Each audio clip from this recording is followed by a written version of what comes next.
like you all to meet Mr. Welch. We're going to call to order the Subcommittee on Communications and Technology and our hearing on improving federal spectrum systems. During my time as chairman of this subcommittee, one of the most important topics that we've addressed is spectrum, how to better use it, how to allocate it, and how to value it. And through our work, we found bipartisan agreement on many of the policy issues around this valuable resource. 3.5 years ago, the Congress passed the Middle Class Tax Relief and Job Creation Act. That included the spectrum incentive auction provisions this subcommittee brought to the table. And if properly conducted, the upcoming broadband incentive auction will successfully free up a wide swath of valuable spectrum for new purposes.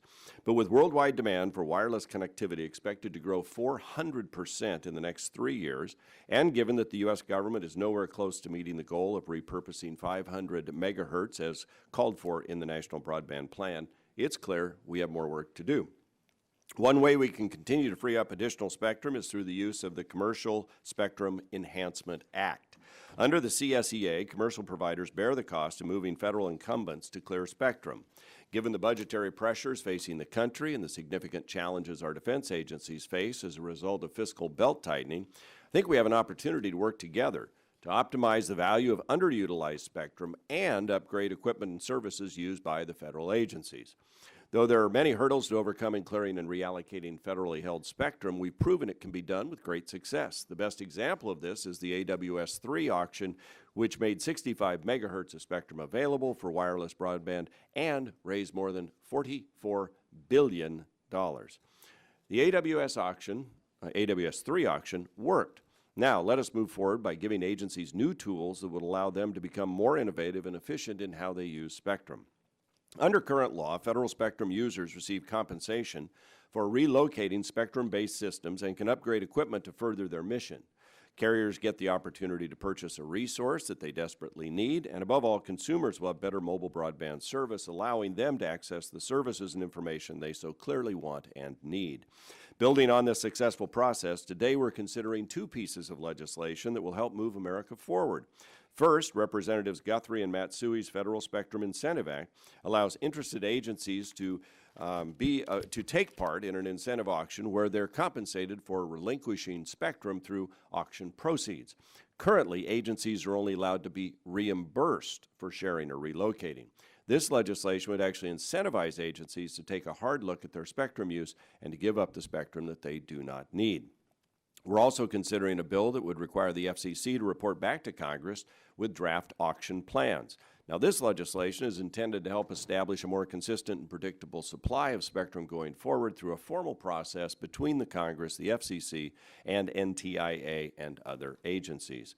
Now, while the speed of innovation and technology is blindingly fast, the timeline for reallocating spectrum often is reflective of the tangled bureaucracy of government and the fiscal and operational restraints on agencies. This conflict illustrates the urgent need for legislation to reform the federal system, bring about predictable and transparent auction rules, and provide clear incentives for agencies to free up underused or unneeded spectrum.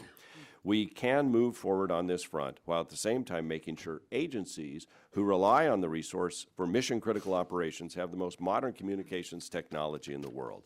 I'd like to thank Ranking Member Pallone and Representative Clark for working with us on this bipartisan discussion draft, and I look forward to our continued collaboration with all the members of the subcommittee. Working together, we can provide the framework and incentives to increase efficiency, upgrade government systems, make more spectrum available for our country's wireless broadband needs, and raise a little money for the taxpayers. With that, I'll yield the balance of my time to the gentleman from Ohio, Mr. Latta. Well, I thank the chairman for yielding, and this subcommittee has long recognized the demand for wireless spectrum capacity as technologically advanced products and devices are becoming an integral part of our everyday lives. In 2014, the number of mobile connected devices exceeded the world's population. It's clear that in order to accommodate advanced mobile innovation, we must examine every avenue to expand access to spectrum. That's why we're here today. The federal government is the largest single user of spectrum. Therefore, we have the challenging opportunity to make spectrum currently used by federal agencies available for commercial use. The discussion draft in Mr. Guthrie's and Ms. Matsui's bill before us today will begin the process to evaluate approaches that efficiently utilize spectrum. I am confident that industry experts and federal agencies can find a way to optimize this valuable real estate to the interest of all parties. In order to remain the world's leading innovator and ensure consumer demand is met, we must work together to utilize spectrum more efficiently. Mr. Chairman, I look forward to hearing from today's witnesses, and I yield back. Gentleman yields back the balance of his time. Chair recognizes the ranking member from California, Ms. Eshoo, for opening comments. Good morning. Morning, Mr. Chairman. Thank you, and welcome to the witnesses. We appreciate it. Mr. Chairman and members, I think it's important to take a moment to consider that Americans use 11.1 billion megabits of mobile data every day. I mean, that's an astounding number. That's equivalent to about 22.2 million hours of streaming standard definition movies. As our dependence on smartphones and tablets for mobile video and other bandwidth intensive applications grow, so will our need for more licensed and unlicensed spectrum. So we need a plan, a spectrum pipeline for the future that fits with consumer expectations and also ensures a seamless user experience. According to a 2012 GAO report, federal agencies have exclusive access to about 18% of the most highly valued spectrum. A far larger percentage of spectrum is shared between federal and non-federal users. Increasing the efficiency of how more than 60 federal agencies and departments use over 240,000 frequency assignments obviously is not an easy task. But I think it's one that our subcommittee should tackle and will tackle. We did it before, and we're going to have to do it again. The Spectrum Pipeline Act of 2015 is an important step in this process. As the chairman said, building on the success of the AWS-3 auction, the draft under discussion today calls for a plan for the relocation or sharing of spectrum bands held by federal agencies and a timeline, which is very important, for bringing the spectrum to auction. Recognizing the federal agencies operate very differently than commercial wireless providers, we also need a plan to incent federal agency participation. And that's why I'm pleased to support Representatives Guthrie and Matsui's legislation as an original co-sponsor, because the bill directs itself toward accomplishing that. It'll give federal agencies a direct financial incentive. Money always does it, almost always anyway. That's the magic ingredient. It gives them the incentive to either terminate or share with other federal agencies their existing spectrum. More than 3 years ago, our subcommittee established a bipartisan working group to examine how the federal government can use the nation's airwaves more efficiently. We put a lot of time into it, and it was time well spent. It was time well spent. So in pursuit of our shared goals, and this is, I believe, a real bipartisan effort to deliver fast, reliable, wireless broadband service to all Americans. I want to thank the chairman and members of the subcommittee that have really put in time and thought not only to the bills that we're going to talk about today, but the effort that really got us to step up and prove that we can do it. So with that, Mr. Chairman, I'll yield back the balance of my time. Gentlelady yields back the balance of time. Chair recognizes Gentlelady from Tennessee, Ms. Blackburn, for 5 minutes. Thank you, Mr. Chairman. I want to say thank you to the witnesses. We appreciate that you're taking the time and being here. It is an important topic. As you all know, it's not the first hearing that we have done on this issue. We know that spectrum is the lifeblood of the wireless industry. It is essential to connectivity. Ms. Eshoo is just talking about the amount of utilization of spectrum and the airwaves that are there. One of the things we hear from our constituents is the importance of this as an education and economic development issue, and how the access is incredibly important to them. And that's having the Spectrum Pipeline Act and Senate Act of 2015 is something that's a good step. It's going to move us forward, and if we're all reading the CTIA report properly, then we see we need to get to work on making certain that the 350 additional megahertz that are needed by 2019 are in the pipeline, and that's what the usage is going to demand. So we do have some work to do, and at this time, I yield the balance of the time to Mr. Guthrie. Thank you. Thank you for yielding. I appreciate that, and I'm pleased to speak in support of 1641. It's a bipartisan bill, and I reintroduced this year with my colleague from California, Ms. Matsui, Congresswoman Matsui.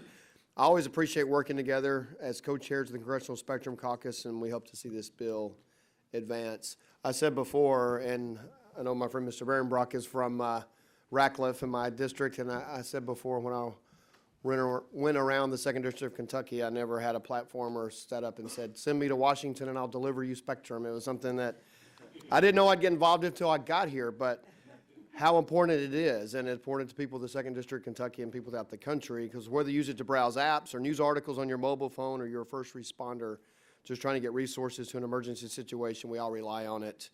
And while we can't see Spectrum, we know it's a limited critical resource for nearly every aspect of our daily lives. And in January, we saw huge success with FCC's Advanced Wireless Services Spectrum auction, raising an unprecedented $44.8 billion, and I'm hopeful that we can achieve similar success. And I want to thank Chairman Walden for bringing this important legislation before the subcommittee, and I thank my friend Congresswoman Matsui. One of the other great things about being on the Spectrum Caucus is making a great friend with Congresswoman Matsui and working together with her. So I appreciate it, and I'll yield back my time. Gentleman yields back balance of time. Chair recognizes the ranking member of the full committee, Mr. Pallone, for an opening statement. Thank you, Mr. Chairman. I appreciate the opportunity to continue the subcommittee's conversation on spectrum policy. Spectrum policy is a bipartisan issue, and I'm proud of the bipartisan approach this subcommittee has been taking. As I've noted before, we are witnessing a mobile revolution. The consumer's insatiable demand for wireless service is a critical engine driving our economy, and this engine is powered by Spectrum. Fortunately, Congress, the FCC, and the National Telecommunications and Information Administration have been hard at work to meet this demand and keep the mobile economy moving forward. With support from this subcommittee, the FCC completed a record-shattering auction earlier this year that raised over $40 billion, and we're all hoping for success in the upcoming incentive auction, which was authorized by a law that came out of this subcommittee. So today, we will continue to drive the effort to free more spectrum. We're taking the next step to make sure consumers continue to reap the benefits of the mobile economy. Together, the pair of bills we're looking at this morning have the potential to establish a spectrum pipeline to meet consumer needs well into the future. Like the broadcast incentive auction, the Matsui-Guthrie bill would encourage federal users to either vacate their current spectrum or relocate to another band in exchange for a percentage of the auction proceeds. This bill demonstrates that innovative thinking in the tech sector is not confined to the private sector. I'm also pleased we're examining a bipartisan discussion draft offered by Representatives Clark and Walden. This is an important effort that would require agencies to continue to think about additional innovative ways to expand commercial broadband. I want to commend Representative Clark, who of course is relatively new to the committee, for her immediate and keen understanding of the importance of addressing spectrum. Together, these bills are the first step in authorizing new auctions that can help serve the skyrocketing mobile needs of consumers. Again, thank you, Mr. Chairman and Ms. Eshoo, for keeping this subcommittee focused on spectrum in a bipartisan way, and I'd like to yield the remainder of my time to Ms. Clark. I thank you, Ranking Member Pallone, and I also like to extend my gratitude to the chairman for this bipartisan effort. I am thrilled that we're discussing this bipartisan draft of the Spectrum Pipeline Act of 2015. As everyone knows here, the future is wireless. Our lives are more connected every day. It's not just our phones or our tablets. We are moving to a world of connected cars, connected homes, connected lives. I can see it clearly when I go home to Brooklyn. We have become one of the most tech-savvy places in the country. Everyone has a device or two in their hands, and the innovations coming out of startups in my district are mobile and data hungry. It's our job to make sure that these consumers and these innovators have the spectrum they need. That is why I'm proud of our efforts today. the bipartisan discussion draft that takes necessary first steps toward creating a spectrum pipeline to meet that challenge. I made sure to develop this bill to ensure that we will have a steady flow of licensed and unlicensed spectrum to meet consumer needs and demands. I hope that this draft helps get the conversation started. I look forward to hearing ideas from my colleagues and our witnesses on how to improve the bill as we move forward. I thank you, and I look forward to our continued bipartisan effort on this important issue. I yield back to the ranking member. Mr. Chairman, I'd like to yield the remainder of my time to Ms. Matsui. Very much for yielding me time, Mr. Pallone. Today, the subcommittee is focused on how to improve the efficiency of federal spectrum users and free up spectrum for innovation and commercial use. The success of the AWS-3 auction earlier this year highlighted the incredible demand for spectrum in the marketplace. Spectrum is our nation's invisible infrastructure of the 21st century. Making more spectrum available is essential to meet the demands of American consumers and to keep the United States as a world leader in the wireless economy. The Federal Spectrum Incentive Act, a bill that I'm sponsoring with Congressman Guthrie, Chairman Walden, and Ranking Member Eshoo, is one of the proposals we are examining today. Our bipartisan bill creates a new approach to spectrum management by offering new incentives for federal users to relinquish or share spectrum. It would create the first ever incentive auction for federal agencies and allow federal spectrum users to share in the revenues from the auction. Last Congress, the committee reported the bill with strong bipartisan support. We need to continue to explore additional solutions to put more spectrum in the pipeline. I look forward to working with all my colleagues to see this legislation become law, and I yield back. Thank you. I thank the gentleman yields back the balance of his time, sorry, and gentlelady yields back, and I thank the gentlelady and both, all my colleagues for their work on these bills.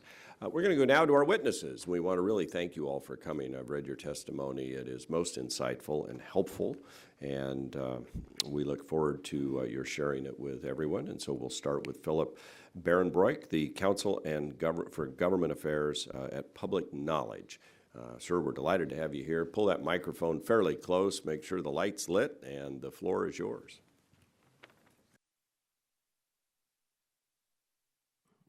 Does that work? Can you hear me? All right. Good morning, Chairman Walden, Ranking Member Eshoo, Ranking Member Pallone, and members of the subcommittee. I'm Philip Barenbroek, Counsel for Government Affairs at Public Knowledge, a public interest nonprofit dedicated to the openness of the internet and open access for consumers to lawful content and innovative technology. I will make 2 key points. First, it is critical for Congress to lay the groundwork for a consistent, robust pipeline of spectrum. As Chairman Walden and Ranking Member Eshoo referenced, demand for spectrum continues to grow. Congress should do so in a way that promotes more competition and choices for consumers, better service quality, lower prices, and greater innovation. Second, unlicensed spectrum has become critical for economic growth and permissionless innovation. Efforts to increase available spectrum should strike a balance and increase the amount of spectrum available for unlicensed use. Turning to my first point, critical missions across the government depend on federal spectrum, including early warning missile systems and air traffic control systems. At the same time, America's broadband providers, consumers, innovators, and new technologies are demanding more and more spectrum. This is why we encourage Congress, along with the federal agencies responsible for spectrum allocations, the National Telecommunications and Information Administration, and the Federal Communications Commission, to work together to devise a consistent and reliable spectrum pipeline that can meet this growing spectrum demand. Public Knowledge supports policy initiatives that enable federal users to accomplish their critical missions in a manner that also maximizes opportunities for spectrum sharing or relocating federal users to enhance spectrum availability for commercial competition and innovation. If done thoughtfully and in collaboration with Congress, agencies, and other stakeholders, creative solutions to increase spectrum availability have the opportunity to be a rare win-win-win in public policy. The first win is freeing up additional spectrum for mobile broadband use to meet the increasing demand on our wireless networks. Second, by encouraging more efficient federal use of scarce public resources. And third, by expanding the amount of spectrum available for innovative, unlicensed uses, like next-generation Wi-Fi networks. Legislation under consideration by this committee is a good start. Public knowledge supports H.R. 1641, sponsored by Representative Guthrie and Representative Matsui, providing financial incentives for federal spectrum users to relocate from their existing bands is a creative way to free up much-needed spectrum for commercial uses and unlicensed innovation. Public knowledge also supports the goals of the subcommittee's discussion draft legislation to lay the groundwork for the FCC to engage in long-term planning on relocating federal users from various spectrum bands, auctioning the cleared spectrum, and finding a balance between licensed and unlicensed uses. Turning to the importance of unlicensed spectrum. The economic activity and consumer benefits derived from mobile broadband use are immense. Today, a majority of mobile device traffic is offloaded onto fixed broadband networks via Wi-Fi, and that traffic only continues to grow. Unlicensed spectrum has democratized internet access and encouraged permissionless innovation. The value unlicensed spectrum contributes to the U.S. economy is estimated to exceed $220 billion annually. Unlicensed uses of spectrum include more than just Wi-Fi. Unlicensed frequencies are open for any person and any device to use for any legal purpose. Uses include cordless phones, baby monitors, Bluetooth, radio frequency identification, or RFID, which is used for making mobile payments, for paying tolls on highways, and tracking baggage in transit. Unlicensed frequencies are also necessary for connecting the burgeoning Internet of Things, which Representative Clark has referenced. Given the enormous benefits of unlicensed spectrum, any legislative effort to increase the licensed spectrum pipeline should also expand the amount of spectrum made available for license-exempt use. One option would be to create a cut for unlicensed spectrum in newly freed-up bands. Commissioner Rosenwortzel has called this the Wi-Fi dividend. And to open up even more spectrum for unlicensed use, Congress may consider opportunities to allow for unlicensed sharing of bands with where federal users reside, including asking the FCC to examine the possibility of an unlicensed underlay, while establishing mechanisms to protect critical bands and prevent interference. Thank you to the members of the subcommittee for your time. I look forward to the opportunity to answer your questions. Mr. Behrenbroek, thank you for your testimony and your support of our efforts. We appreciate it as always. Now we go to Jeffrey H. Reed, the Willis G. Worcester Professor. Okay. Forget that. We'll now go to Dennis A. Roberson, Vice Provost, Research Professor in Computer Science, Illinois Institute of Technology. We welcome you, sir. Please pull that microphone close, make sure the light's lit, and the floor is yours. Good morning, Chairman Walden, Ranking Member Eskew, and members of the subcommittee. Thank you for the opportunity to participate in this vitally important discussion on the management and usage of federal spectrum and related systems. As chairman of the FCC's Technological Advisory Council, I can assure you that there is no more pressing issue than spectrum use and management. Due to the Council's expertise and multi-stakeholder processes, the Technological Advisory Council, along with the Department of Commerce Spectrum Management Advisory Committee, where I also serve, have become ground zero for many of the core spectrum policy issues that challenge us today. As these challenges and future issues arise, we must be up to the task of understanding the data behind spectrum usage and to develop forward-looking technologies and policies designed to optimize the most efficient use of spectrum. Such optimization has been the technical focus and a personal passion over the course of much of my career, whether it was as Motorola's Chief Technology Officer or in my current roles as Vice Provost for Research at Illinois Institute of Technology and as President and CEO of a technology and management consulting firm. With few minor exceptions, our nation's spectral resources have, for decades, been fully allocated for various government and commercial applications. Given this reality, the only way to expand existing applications and support the introduction of next-generation technologies is to either clear and relocate spectrum or to share it. The proposition of clearing spectrum, federal or otherwise, is an increasingly daunting task involving the identification of applications in spectrum that can either be relocated or terminated, negotiating and finding the financial means to support relocation costs or to pay the incumbents for service termination, and establishing the plans and estimating the time it will take to accomplish this transition. The so-called millimeter wave band, a spectral area above 30 gigahertz and extending to 60-plus gigahertz, is an area where significant quantities of cleared spectrum seem feasible today. The propagation characteristics of this spectrum pose a huge challenge, but research into the application of new technologies, massive multiple input, multiple output antenna arrays, show great promise, especially for this millimeter wave band, and should certainly be encouraged as well as supported financially. The process for sharing spectrum is notoriously slow. However, things can happen at a faster pace. If and only if the new user is able to share the spectrum in such a manner that the incumbent experiences little to no actual harm or perceivable impact from the presence of the new service, or if the harm is outweighed by the benefits flowing from shared use of the spectrum. There are several emerging classes of spectrum sharing opportunities the committee should be aware of. Satellite spectrum, similar to the spectrum liberated in the AWS-3 auction, can be shared and reapplied to terrestrial use. Radar and communication spectrum can be shared, especially for lightly used weather radar bands, the 2.7 to 2.9 gigahertz band, and radar altimeters at the 4.4 to 4.6 gigahertz band.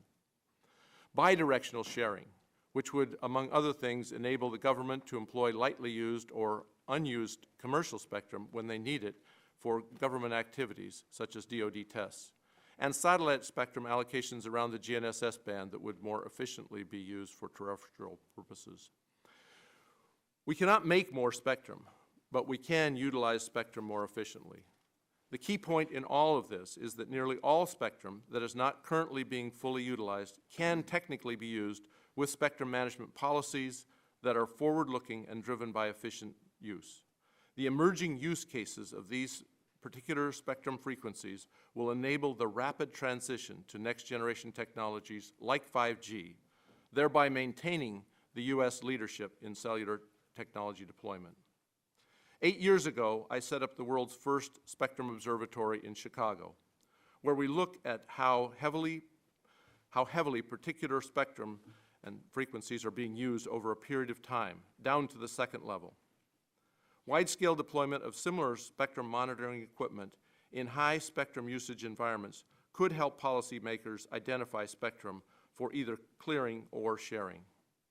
In conclusion, we have also learned that another major challenge to efficient spectrum use is receiver designs that promote inefficient spectrum use. Poorly designed receivers have a huge impact on spectrum availability in adjacent bands, encouraging industry to adopt its own standard-setting methods for receivers will open the door to technological advances that can potentially produce billions of dollars of GDP growth while also creating significant spectrum efficiencies. Thank you for your prioritization of this critical issue, and I look forward to your questions. Mr. Roberson, thank you for your testimony. I intend to follow up on the issue of sloppy front ends and receivers when we go forward. We go now to Jeffrey H. Reed, the Willis G. Worcester Professor of Electrical and Computer Engineering, Virginia Polytechnic Institute and State University. Dr. Reed, we're delighted to have you here. Please go ahead. Thank you, Chairman Walden and Ranking Member SU and the subcommittee for the invitation to speak before you. My goals are to address some of the key trends and emerging technologies that are impacting spectrum management, and to discuss how R&D can make spectrum availability easier, how we can transition that spectrum in a much quicker way by doing the upfront R&D. We all know that wireless traffic is growing very quickly. Cisco projects that the volume of wireless traffic will increase by a factor of 7x between 2014 and 2019. And there's reasons for this growth projection. There's a whole set of new applications that are just around the corner. Applications such as augmented reality, where you get a superposition of computer-generated images in your field of view. I like to call it just-in-time learning.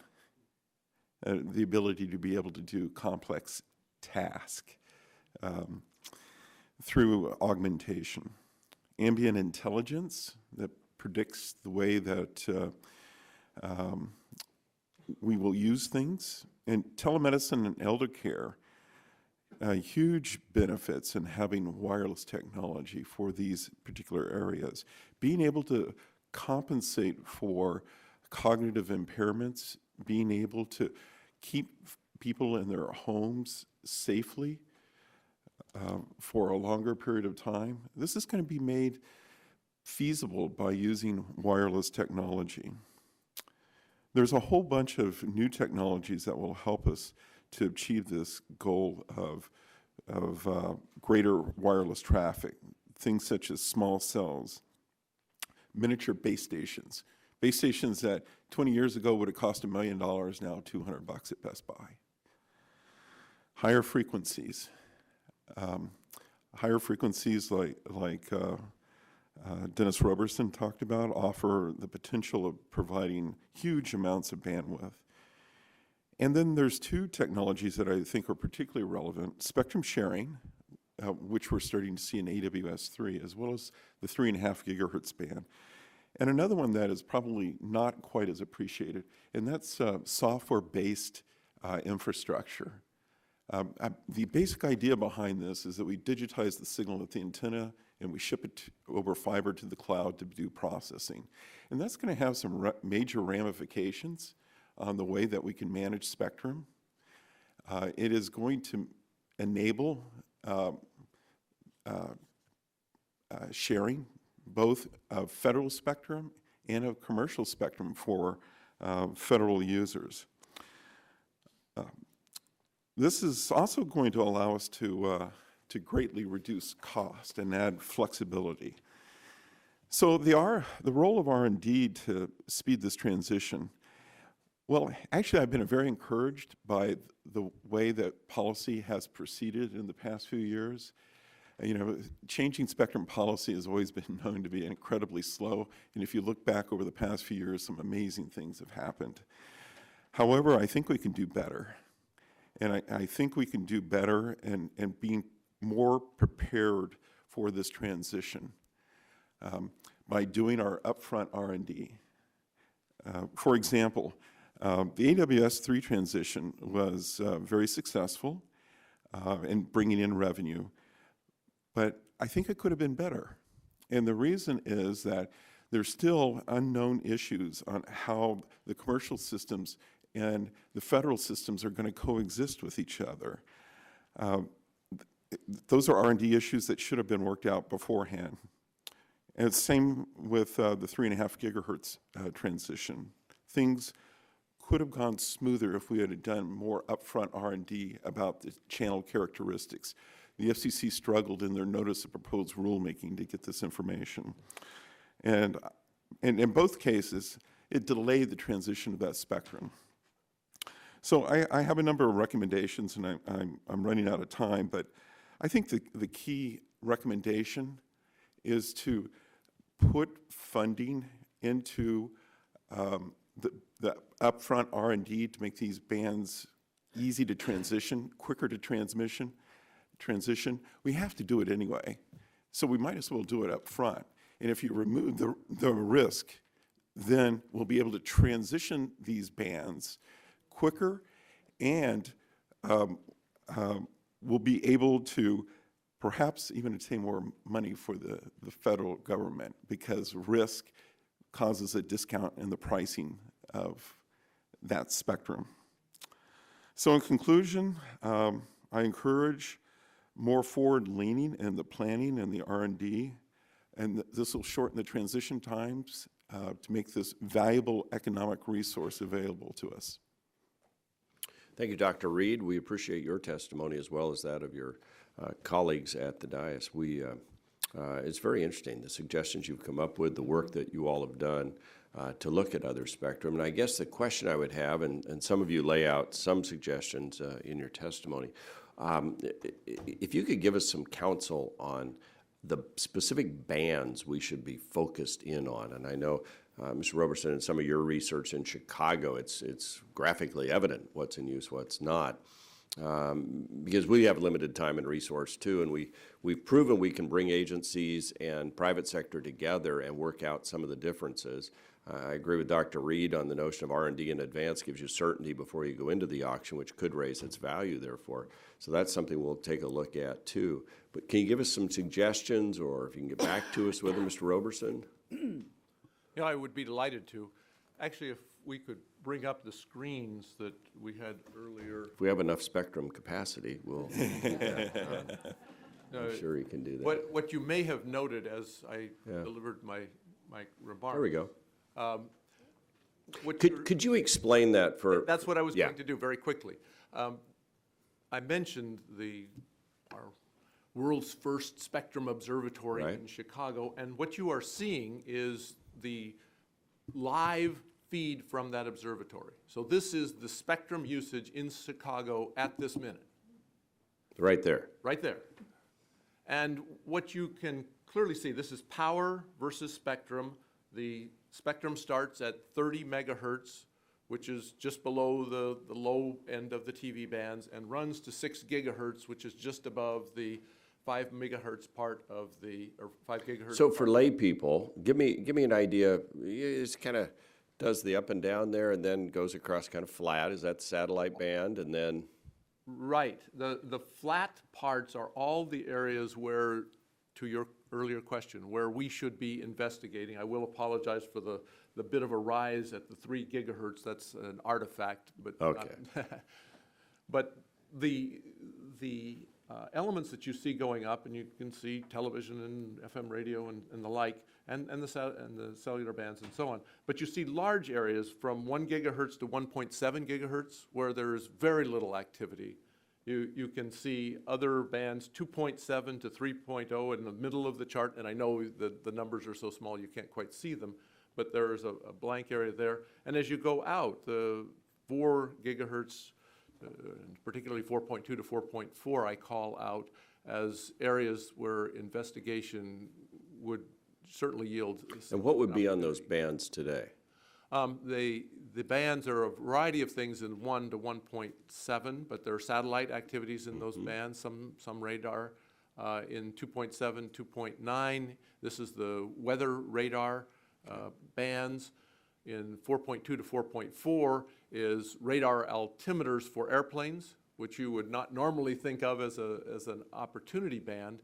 But since those radars are only used during landing and takeoff, and we know where all the airports are, and we know where the airplanes are, so the opportunity to utilize that spectrum carefully is another significant opportunity area. And there are others. And given the issues with the latest hurricane and others, and the discussion about adequate satellite coverage for weather event prediction, your point isn't that you blow all that off the Oh, airwaves. no, quite. Your point is there isn't that much data coming up and down, and we could actually share. Is that it? Exactly right. In all cases, I'm really suggesting sharing, not the clear and move.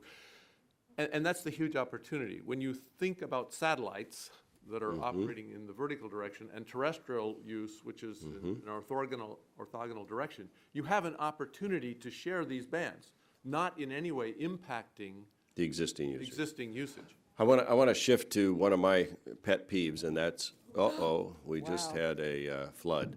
Talking about the weather. We'll get some help here. But meanwhile, if receivers, so what is it you recommend could be done here to get better built, better engineered receivers? Because this has been a long time problem. And we don't want to mandate standards per se, but boy, I'd sure like to see more skin in the game on the receiver side than what we see today. Yeah, perhaps I could jump on that one since I called it out. My very good friend Dale Hatfield has been working on this problem for approaching 50 years, which is incredible, but it has been a problem for a very, very long time. The new elements that provide opportunity in this area are two. First, the opportunity for industry to take the lead and to self-govern itself, but place the requirement that industry do so. You rightly speak to the point that government should not, no one should dictate the way a receiver is designed, but dictating the requirement for having the industry itself self-govern is a good direction. A second one that has actually come out of the work in the Technological Advisory Council is something called the Interference Limits Policy, which establishes a harms claim threshold where if you are, as a transmitter, if you are above that threshold, the transmitter needs to Come back down. fix itself. Right. If it is below that and the receiver is experiencing interference, the receiver has to be fixed. The beauty of this, it establishes a bar, because today the debates are endless on what's harmful interference. Well, we went through this with Light Square GPS. Who is somebody listening in? Is going to be too much power? Back and forth, back and forth. Right. And You all are there's- smart enough to figure out a. And there's no bar, and this Yeah. would establish the bar, and Right. with that bar and a measurable bar, you can now determine who needs to remedy the situation. Unfortunately, we have a bar, it's measurable, and I've exceeded it by 1 minute and 37 seconds. So I thank my colleagues for the indulgence. We'll go to the ranking member from California, Ms. Eshoo. Thank you, Mr. Chairman. But it's, was worth the extra minute and 38 seconds in terms of what we just heard. So to each one of you, thank you for your excellent testimony. It's really highly instructive, and it's most helpful to us when you target specific areas of recommendations to us. It really is most helpful to us in shaping a work product to address it. Thank you, Mr. Barenbreck, for your attention to unlicensed spectrum. I don't think anyone's come here and given testimony concentrating so much on unlicensed and the importance of it, so I appreciate it very, very much. One of the aspects that appears to be, I think, missing from the bills under consideration today is the role that the Spectrum Relocation Fund can play in promoting new research and development. And you raised R&D and placed a heavy emphasis on it. It's one of the most important undertakings, regardless of what area we're in, but certainly as it applies to what we're talking about today. So it can play, I think, a really key role in promoting new, advancing more research and development. In an August 31st letter, the OMB recommended removing some of the restrictions on this fund that prevent funds from being used for R&D, spectrum planning, and pilot projects. Do you agree that increased agency flexibility would enhance our efforts? I'm teeing this one up for you. Would enhance our efforts to free up additional licensed and unlicensed spectrum and promote greater efficiency? And that's to all of you. And, well, maybe I can go ahead. Yeah, I certainly agree with that recommendation. I know of no one who disagrees with that recommendation within the spectrum community. We should be focusing the funds on solving the problem, not associating with a specific interest. We made the R&D funds available to the transition after the sale of the band. It's like buying your product and then deciding to do the I understand. R&D. Do you know how much money is in this fund? I think it's around 500 million, but There you it could go. be, it's quite a bit. That's a good pot. Mr. Robertson? No, I also strongly agree with the points that Dr. Reed has made, and believe that it's essential to do the work in advance, and in fact, exploring, taking off the testimony already provided, with the bands that can be identified through the ability to see the spectrum. Several members made the point that this is invisible spectrum. Well, actually isn't invisible for those of us with instrumentation. And we can use Yeah, you that. showed that on the chart. Exactly. And we can use that to identify bands that have potential.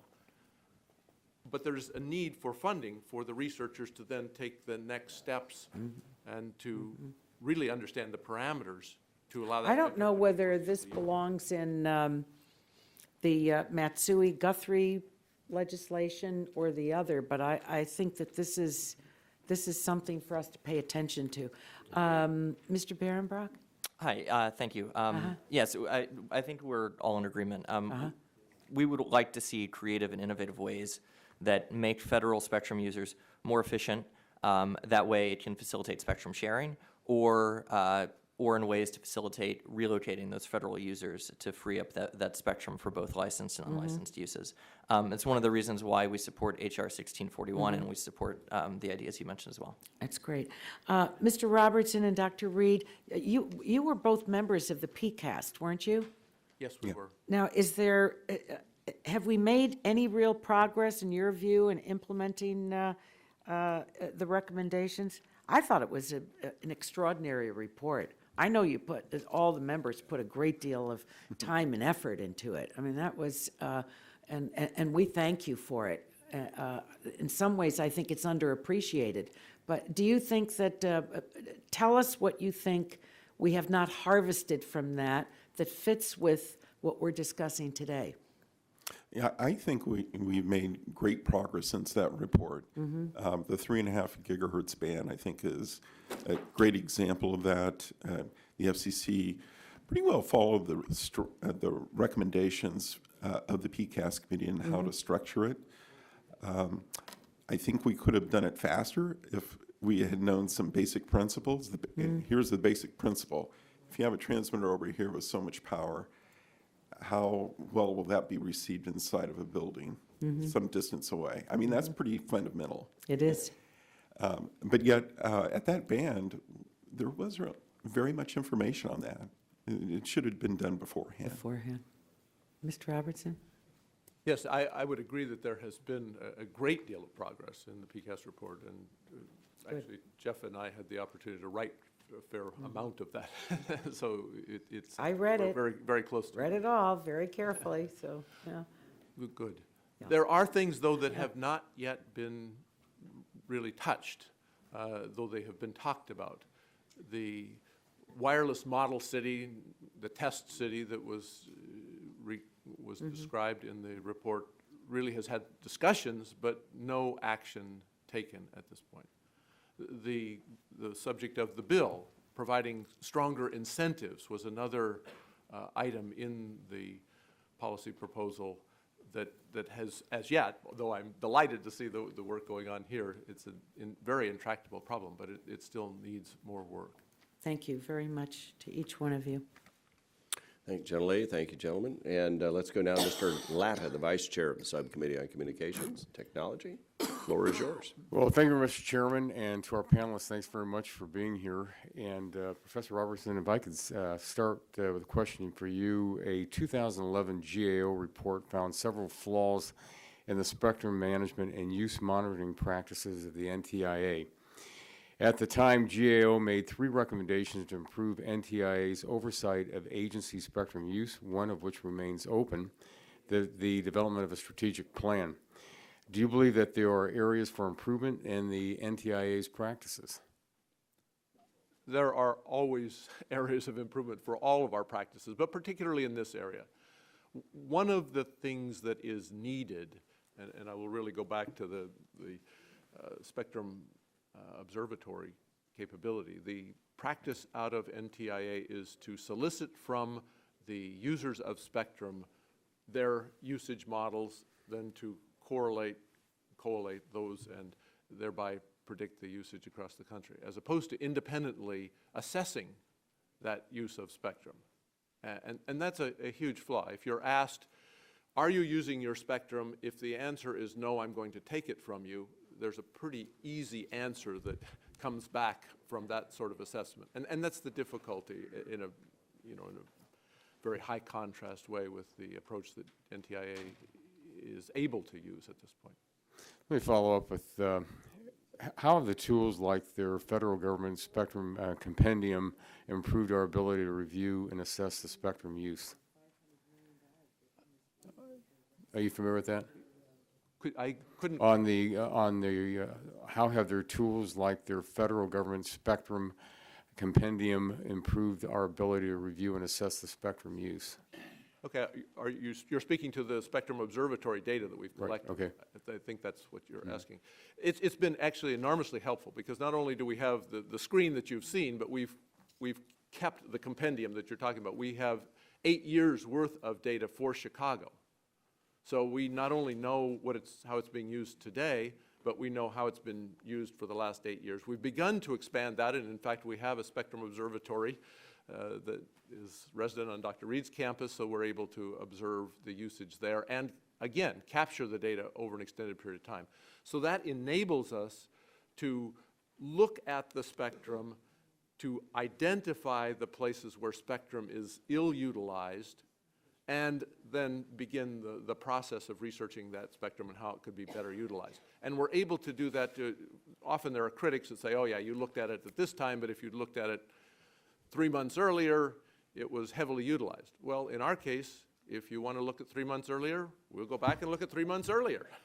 Or any time in the last 8 years, we'll look at how that spectrum was used. And that is a powerful tool in being able to really understand the spectrum opportunities that exist. Okay, thank you. And if this is a question to all the panelists, and so with my remaining minute 45 here, if you could answer briefly, do you think federal agencies have the right incentive to utilize spectrum as efficiently as possible? And if not, what incentives motivate federal agencies to use that spectrum more efficiently? Thank you for the question. To touch on the question you just asked Mr. Roberson for just 1 second before I answer, Public Knowledge actually produced a white paper in 2010 on possible improvements to federal spectrum. I'm happy to submit that for the record, and we'll do that after the hearing. So on the question of incentives, right now, I think it's TBD regarding whether agencies have the right incentives right now. I think we would like to see more incentives. We would like to see innovative incentives to help those agencies find ways to, A, use their spectrum more efficiently, and B, find ways to consolidate their spectrum use. That way spectrum resources can be either reallocated for commercial use and unlicensed use, or they can be shared using more efficient technologies in the band. That's why we're supportive. We mentioned the Spectrum Relocation Fund issue earlier with Ranking Member Eshoo, and we're supportive of the legislation HR 1641, and we support the FCC, which the discussion draft would do. We support the FCC having the tools to take a look at bands and figure out how to make usage more efficient. The incentives are not there today. To me, in short form, probably one of the best incentives is to do the upfront research so that agencies can be assured that they can complete their mission in an alternative way. Today, the real fear is it isn't that the agencies want to hoard spectrum or anything like that. They're simply trying to accomplish their mission. And without the upfront research to know how they can accomplish their mission in an alternative way with alternative spectrum, they're loath to give up that spectrum. Maybe I could comment on that one as well. I think that incentives can help, and incentives may also be beneficial to flow to commercial companies, because what bothers the agencies is they don't know how to proceed. They don't know what technology they can use to substitute for the technology that they have now. And if we do the upfront R&D, then industry will know. They'll be able to develop the products so that the federal users won't fear transition. They will embrace it because they will see that in the end they will have a better system. Well, thank you. Mr. Chairman, my time's expired, and I thank you for the indulgence. You're more than welcome. We appreciate the comments from the witnesses and your questions. We'll now go to Mr. Pallone of New Jersey for 5 minutes. Thank you, Mr. Chairman. The U.S. has led the world when it comes to fourth-generation wireless technologies, and as consumers start looking ahead to new fifth-generation technologies, we need to ensure the U.S. continues to be a front-runner. So I wanted to ask both Dr. Reed and Mr. Barenbroek what we can do to help the U.S. remain a leader in next-generation wireless technology. Certainly, to be out there in front, we need to do the basic R&D. That's obvious. But perhaps less obvious is what we're doing here today. Actually, I think what you're doing is quite valuable for 5G, because everyone that I know of within the research community is expecting that 5G will incorporate spectrum sharing in it. And because of the changes in policies that we've been going through over the past few years, this is positioning us quite well.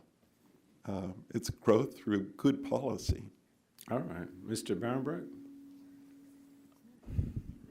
So how to enable 5G to keep us ahead of the rest of the world? First, I think as Dr. Reed mentioned, what this committee is doing is exactly what we should be doing, which is to think about creative ways to find additional spectrum for both licensed and unlicensed uses, and also to have conversations about how to improve spectrum efficiency and spectrum sharing. Like the transition from 3G to 4G, the transition from 4G to 5G will increase traffic on our wireless networks, which will necessitate the need for more licensed spectrum. Likewise, the more spectrum we have traveling on our licensed networks will result in more offload to our unlicensed networks, to Wi-Fi. So we need more license or more spectrum set aside for unlicensed use as well. All right, thanks. And we know more and more consumer data is traveling over unlicensed airwaves, but unlicensed spectrum is more than just a boon to consumers. It also drives innovation and significantly contributes to the U.S. economy. Some estimate that it gives a $220 billion boost to the economy every year. Earlier this year, FCC Commissioner Jessica Rosenworcel proposed that Congress create a Wi-Fi dividend to account for these benefits. And I wanted to ask Mr. Barenbroek, in your testimony, you say that a Wi-Fi dividend may be a good idea. Can you explain more about this and the other options for increasing spectrum for unlicensed use? Sure. Yeah, so I referenced Commissioner Rosenworcel's, I believe it was testimony before a Senate Commerce Committee, where she mentioned the idea of the Wi-Fi dividend. The idea there would be that when we look at spectrum to free up for licensed use, we also think about spectrum to free up for unlicensed use. The rationale is that the traffic that comes over licensed networks, much of that will eventually be offloaded onto unlicensed networks, and so you need those two systems to work together in concert. And I think you're exactly right when you mentioned the economic benefits of unlicensed spectrum. Like you mentioned, $220 billion in yearly economic activity, but that's only part of it. You're also talking about making a bet on the future with unlicensed. Unlicensed, we're looking at the Internet of Things. We're looking at billions of devices connected to the network. The ability of anyone to plug in, and the ability of anybody to plug in and to develop a device, to develop a product at relatively low costs, and to get it onto the network and to create a market for that product. So the economic benefits, I would imagine, are somewhat underestimated by the $220 billion, at least going forward into the future. All right. I want one more question for you. Earlier this week, Politico had a story chronicling the difficulty we face in getting credit in the budget for revenue generated by spectrum auctions. I know you're not an expert in federal spectrum valuation, but can you elaborate on the value to consumers that comes from the reallocation of additional spectrum? Yes. So I saw the same article that you referenced, and let me preface, I am not an expert on budget policy or CBO scoring, but we were, the unlicensed community is disappointed to see that unlicensed spectrum and the economic benefits of unlicensed spectrum are not really considered by CBO. And so we would be happy to work with Congress, work with other stakeholders to figure out how to address that issue, to make sure that allocating more spectrum for both licensed and unlicensed uses is made possible, and that the CBO scoring issue doesn't continue to be a roadblock. All right. Thanks a lot. Thank you, Mr. Chairman. Thank you, Mr. Pallone. We appreciate your questions. We'll now go to Mr. Shimkus from Illinois, and have at it. Thank you, Mr. Chairman. Welcome. Dr. Reed, you better be careful proclaiming that we're doing growth. There's growth through good policy. You are in Washington, and really nothing good is happening here these days. So you may not get. It's like, yeah. I'll try to reiterate that. I don't know if my constituents will agree, but we appreciate those positive words. Thank you. Besides of, let me get where I want to go here. What are the benefits of a long-term spectrum planning and a consistent pipeline? And if we can just go from my left, your right. The consistency. I know the business argument is that obviously you have to have consistency, and you've got to be able to plan and execute. So what do you see the benefits of this? I think, and this was mentioned in opening statements, and by some of the other witnesses, the process by which we've typically allocated spectrum for commercial uses and for unlicensed uses has typically been a relatively slow process. We find a band that we want to reallocate. We have to figure out how to move the user off of that band. We take the time to auction that band, and then new services start to deploy. And so, I think some estimates, I think the PCAST report said it was about a decade from identification to deployment. That's slow. I think we would all like to see that process move faster. So that said, I think the discussion draft bill that the commission's put forward, or that the subcommittee's put forward, is actually very helpful. It asks the FCC to do that forward planning, and so finding that pipeline of spectrum where we can figure out which bands and which uses are going to go into those bands, and to move forward with that quickly. That's an incredibly useful exercise. That way, all stakeholders can think about what's next, what do we need, what's coming. Great. Mr. Roberson? Yes, the nature of spectrum use is a long game activity. It is measured in decades. Therefore, there is a need for a strategic plan that stretches out to an unprecedented length in the way business operates and even the way things operate in Washington, where we're planning what we're going to do in spectrum 25 years from now. So having the data, I keep hitting on that point, that would support our direction, and then putting together strategic plans that would position different spectrum usage, even as it allows for innovation and new things that were not anticipated when the plan was put in place first, is really critical, and something that this body could do great service to the country by initiating. Great. Pushing. Thank you. Dr. Reed? Yeah, I think it's very important to be consistent and forward-looking in spectrum from a business perspective. Businesses, in fact, I've talked to VC about this. Sometimes VC don't want to hear it if it's a communications issue that requires some sort of regulatory aspect of it, because there's so much uncertainty that's involved in it.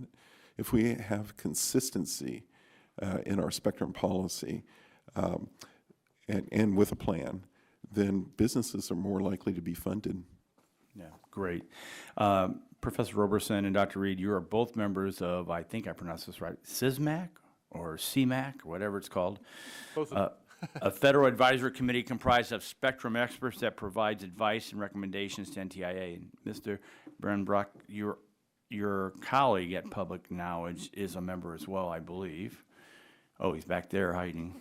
Can you all discuss the current role that the committee and where you see it being most useful in the examination of federal spectrum use, and are there ways to further and better take advantage of the expertise that's on this board?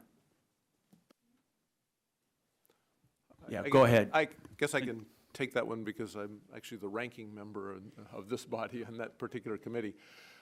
It is an excellent committee in terms of expertise, in terms of the multi-stakeholder nature of the group. Many ideas are brought to that committee. There are strong papers that are put forth.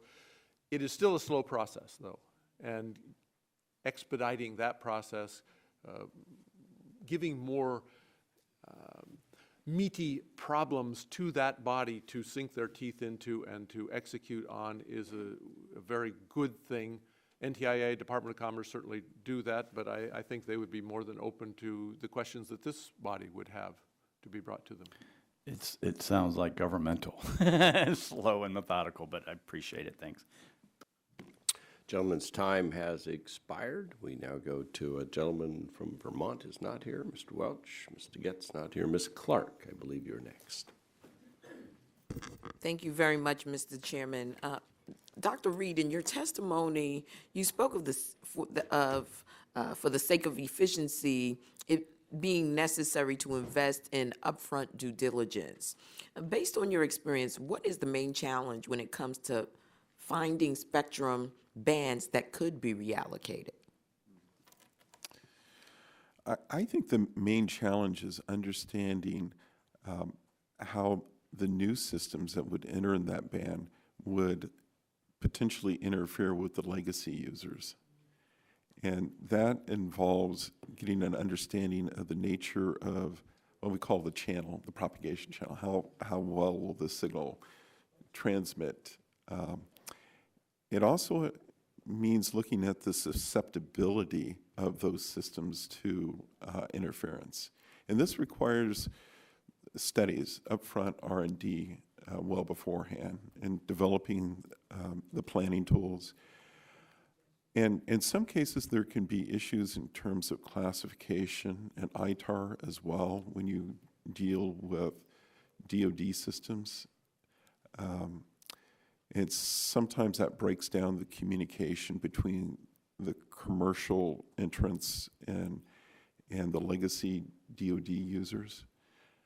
So having said that, how would you suggest that we move forward to keep up with consumer demand?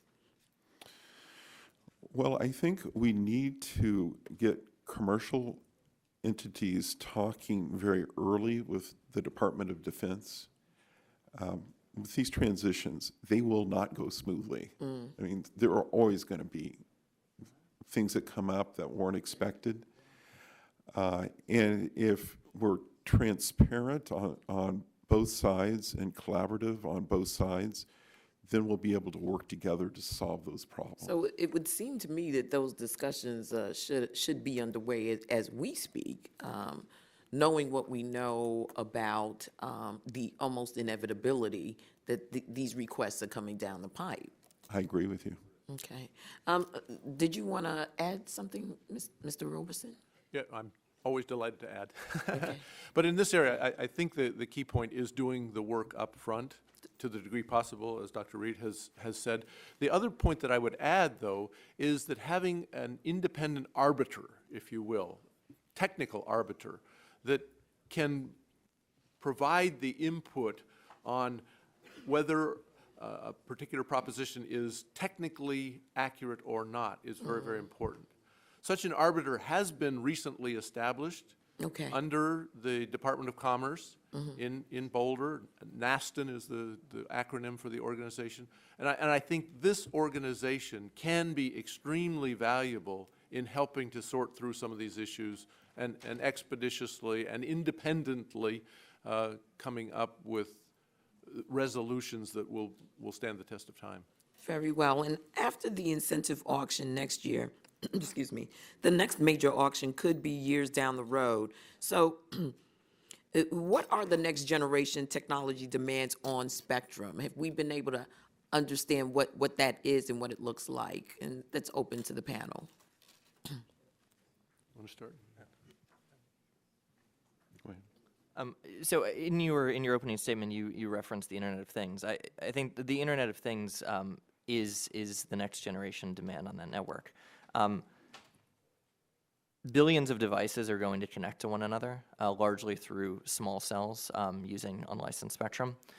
Additionally, as folks have mentioned on this panel, traffic over wireless over the licensed networks is going to continue to grow exponentially. So the challenge here is to share spectrum. As we've mentioned on this panel, the process of freeing up and reallocating spectrum is long and cumbersome and difficult. Sharing spectrum provides sort of a workaround, if you will, to use spectrum that's underutilized. So I think Internet of Things, finding a way to deal with increased mobile traffic, and I think spectrum sharing is in the short term, I think a great way to help accomplish meeting those needs. We have an insatiable demand for spectrum. The demand for data, be it Internet of Things or us communicating with one another or communicating to computers, deriving information from them or satisfying our entertainment needs, it's an insatiable demand right now. So moving to technologies that allow us to reuse that spectrum and use it very efficiently is absolutely critical. And there are many, many things. I could spend a very long time on your question because it's a very rich question. But these technologies must be explored and used in concert with one another. And there are many technologies that have to come to play to even approach the satisfaction of our needs as a U.S. national organization. I think one thing that we need to be aware of is that the nature of wireless traffic could change over the coming years.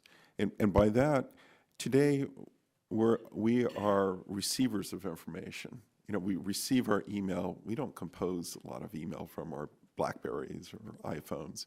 We you know, we download web pages. We watch movies. But in the future, we may be actually collectors of information, and that traffic may flow from us into the network. And to be able to accommodate that, that means that we're going to have some flexible spectrum policies going forward, because we tend to do allocations based upon what direction the information flows. Very interesting. We'll have to pursue that another time with you, because that is something we better be prepared for, because we are into the multiples down versus singular up. And so, okay, we'll go now to, I believe Mr. Long is next in seniority based on the fall of the gavel. So, Mr. Long, you're up next. Thank you, Mr. Chairman. And Mr. Behrenbrock, much has been made of the proper evaluations of spectrum lately, been a lot of talk, and while it's difficult to predict, what do you view the potential dollar value of cleared spectrum in the bands considered best used for mobile broadband? Thank you for the question. Unfortunately, I'm not a spectrum valuation expert. I wish I had that information for you. I can follow up with you after the hearing to Yeah, I'd like try and to. provide I think that information to you. Very vital. I think that's Sure. something that I'd like to learn from. If you can have your folks get back with me, I'd appreciate it. Sure, yeah, I'm happy to follow up. Thank you. Okay. And Dr. Reed, how do you strike a appropriate balance between allowing industry to participate in the research and development phase of repurposing spectrum and avoiding concerns of agency abuse of the process?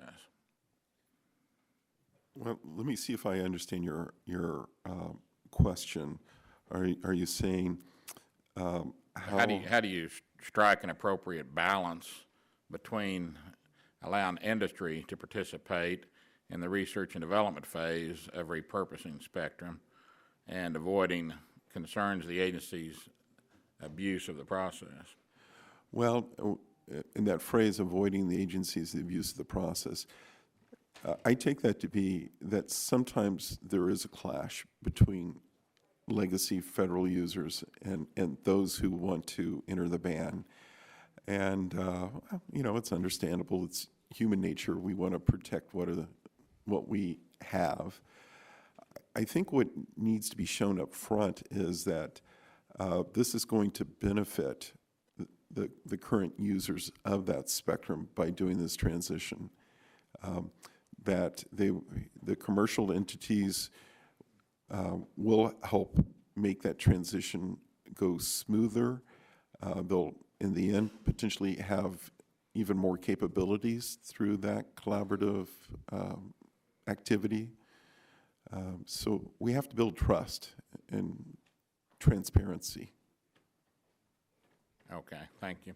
And this is for you, Dr. Reed, and Mr. Robertson. Is it Robertson? Either's fine. All right. I'll call you either then. I do that too. In seeking to maximize the value of spectrum to be auctioned, it seems to me that we need to do a few simple things like minimize impairments and provide potential bidders with as much information as possible about spectrum that they're bidding on. And being a former auctioneer for 30 years, I realize that the most information you can get to folks about what they're bidding on usually helps in the end result. Would you agree with that assessment? No, absolutely. The value will go up if we can do risk mitigation for those that are bidding on the spectrum. Yeah, I definitely agree as well.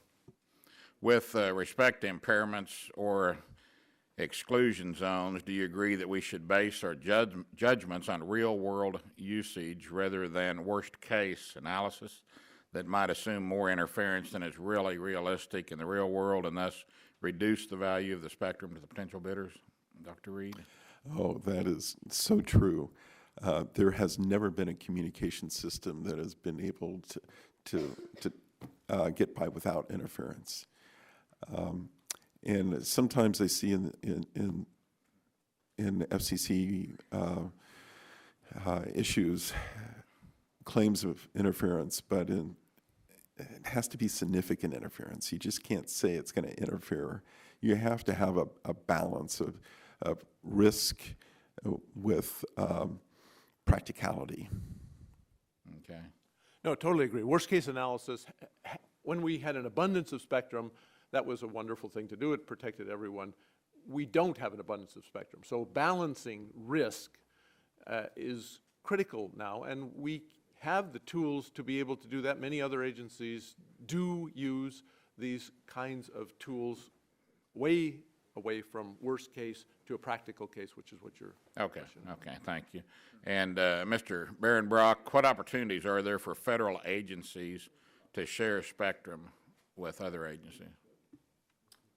Well, I think there are numerous opportunities. I don't have examples at my fingertips for you, but as the other panelists have mentioned, there are opportunities for spectrum to gain more spectrum efficiency and for spectrum sharing. Technologies that we have access to and that are yet to be developed will allow for that. So there will be robust opportunities for agencies to share spectrum with one another, to share spectrum with unlicensed users, and potentially to share spectrum with commercial users. That's why I think the discussion draft bill before the subcommittee is so important. It asks the FCC to ask and answer these questions. Okay, thank you. And I'm past my time. I yield back. Gentleman yields back. The chair now recognizes the gentlelady from California, Ms. Matsui. Thank you, Mr. Chairman. Congressman Guthrie and I have been working on a bipartisan manner on spectrum in close cooperation with the federal agencies. We co-chair a spectrum working group, and we're tasked to finding solutions to meet our nation's growing commercial spectrum needs. I believe our collaborative oversight, and I do say collaborative, was critical to the success of the AWS-3 auction, which raised, as you know, more than $45 billion. And we worked to provide a reasonable path, and that was really very important, for the Department of Defense to reallocate the 1755 to 1780 band in a responsible manner.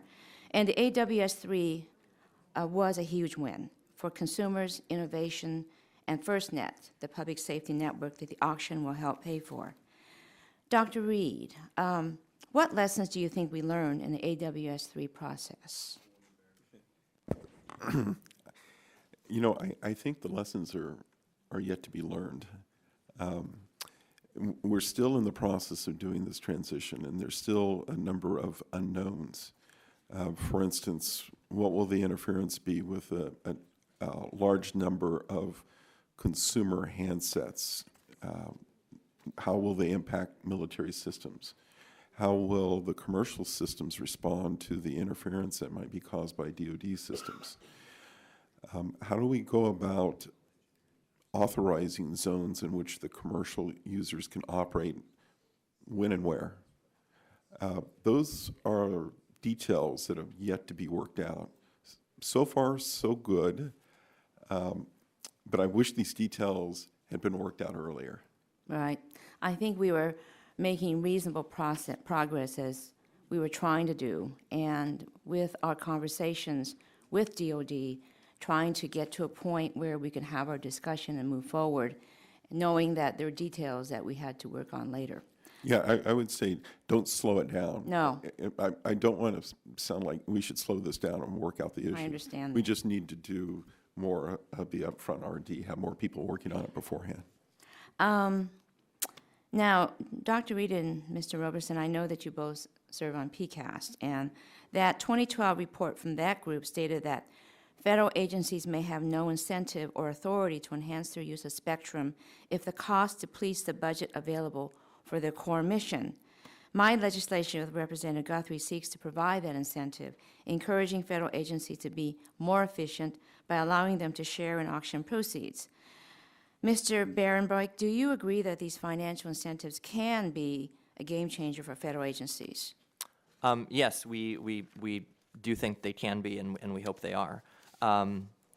Providing financial incentives for federal agencies to relocate and use spectrum more efficiently could be a useful tool in freeing up more spectrum to be repurposed for commercial and unlicensed uses. But we should also remember that those incentives might not be a silver bullet. That's why we also support sharing of federal spectrum. And I also just want to point out, if we are able to reallocate spectrum for commercial and licensed uses, we should think about competition as we reallocate that spectrum. And for these reasons, this is why we're supportive of the legislation that you and Congressman Guthrie sponsor, H.R. 1641. Okay, as we're talking about reallocation of spectrum rights and reallocation of government users, they typically have the priority when developing spectrum policy. But spectrum sharing also is an option, as noted in Dr. Reed's testimony. Dr. Reed, are there some services that are better suited to using shared spectrum than others? And that's a good question. Certainly with shared spectrum, if you're a secondary user, your access may not be as reliable as with licensed spectrum, but there's certain types of traffic, for instance, video, and video is the big growth area in wireless communications right now. It's dominating the internet and is going to dominate wireless transmission. Those sort of applications are not real time sensitive because you can store it up. Right. So during the times in which you don't have the link, you just deplete from your memory.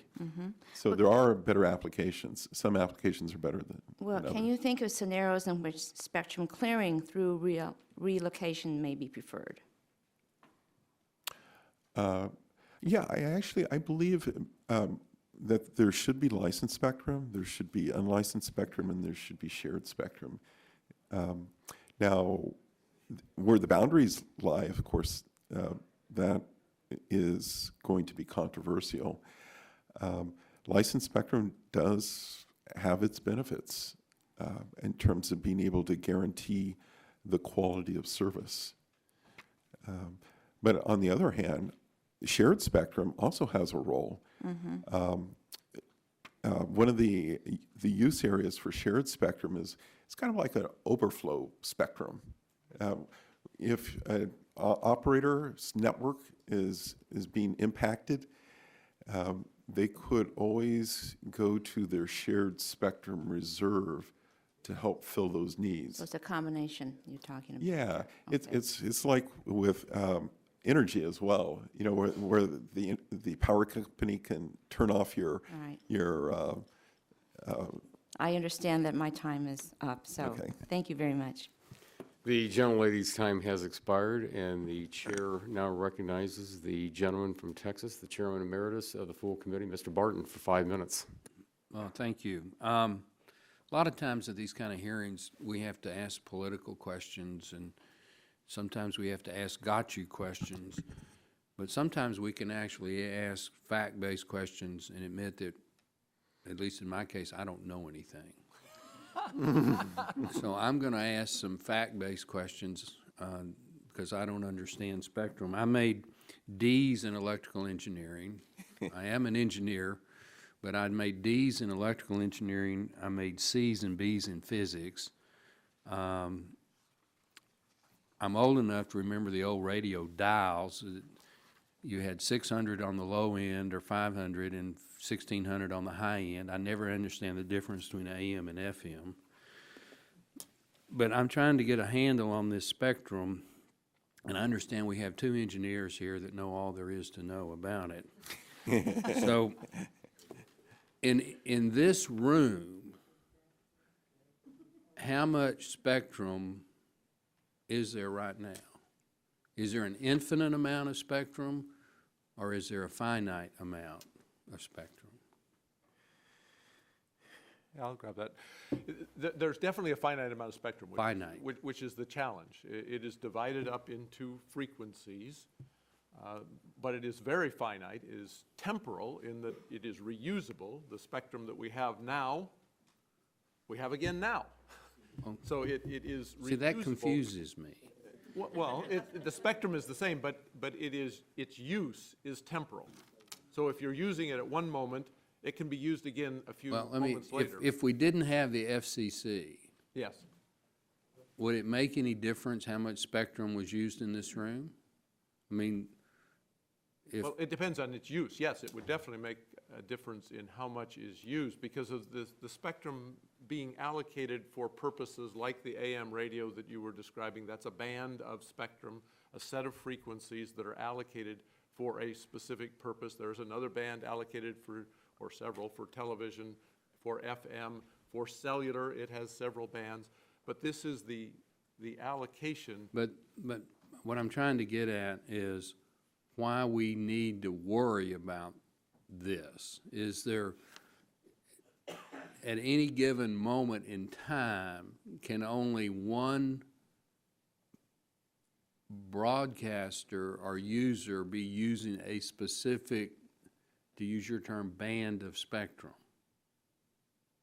Yes, only one at any given time for. Okay.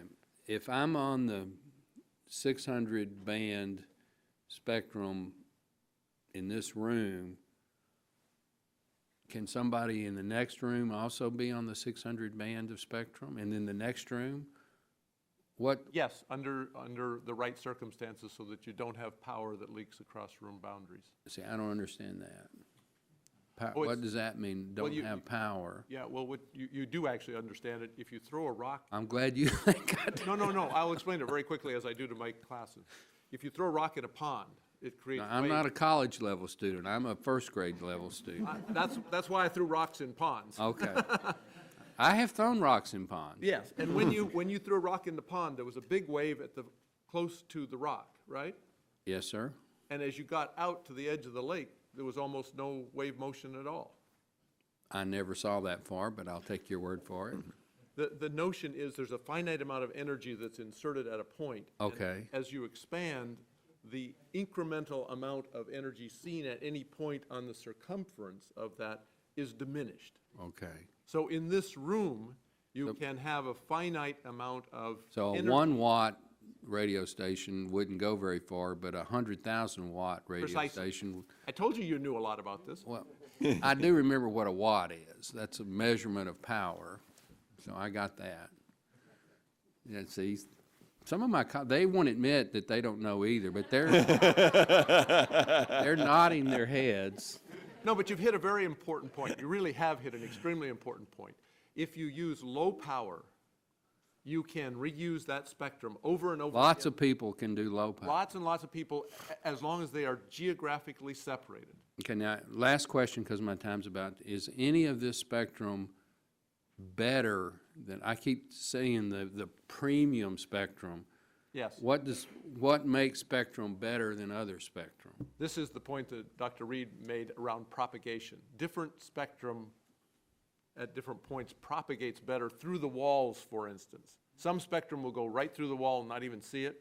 Other spectrum will be absolutely blocked by that wall. So best spectrum is more propagative, if that's a word. Depending on its purpose. It has to be fit for purpose. Okay. For television, it propagates through walls. Good That's thing. a good thing.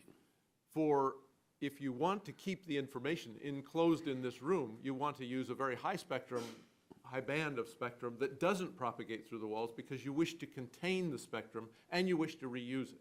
That's where the millimeter waves come in, because they don't propagate well at all, because water and oxygen absorb that energy. Okay. I learned a little bit.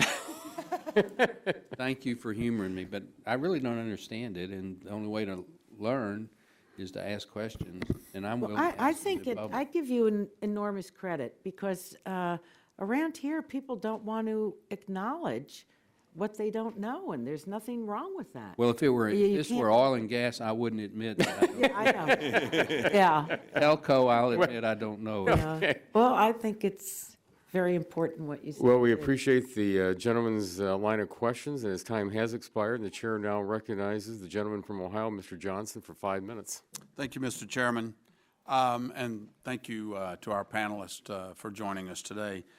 In August, the Office of Management and Budget made a variety of suggestions about the Spectrum Relocation Fund, including the idea that the FCC should be permitted to charge, and I quote, charge modest licensing device or database administration fees in order to, and this is also a quote, facilitate greater unlicensed access.